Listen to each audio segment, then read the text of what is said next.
Now our pendant is ready to be decorated.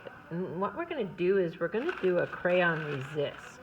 So all that means is that I'm going to color everything in with crayon, and then I'm going to paint over it, and you can either dip it into a black ink, or you can just use black watercolors, whatever you have. So my first job though is to color this, and when you color it, I'm going to use some construction paper crayons. Crayola makes these, and they have this black label, and they're a little creamier, and they work on construction paper really, really well, but they also do resist really well because they're just a little more oily than a wax crayon.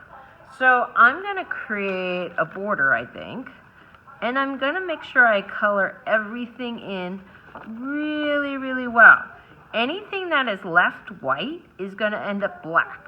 So I don't want a lot of black. So that means I have to really color carefully and fill in everything and keep working at it. So I have my first color down. So I did purple for my edge, and then I also colored the back because I don't want a lot of black in my picture, in my pendant.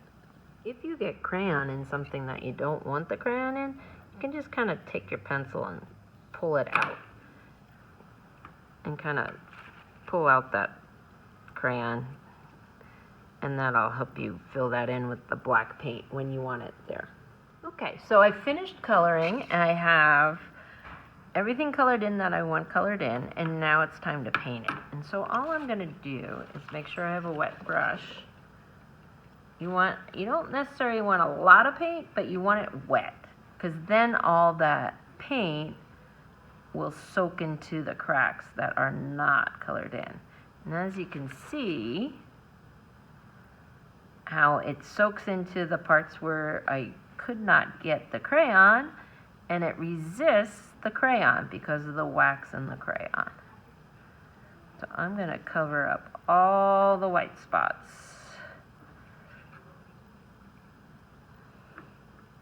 Now, I've also done this with like permanent ink, or really thinned out acrylic will work also, but it has to be able to run into those cracks and be really wet to allow it to resist the crayon. Okay.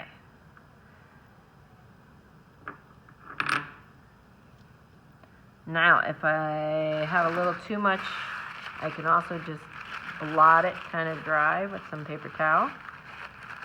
And there I have my clay pendant.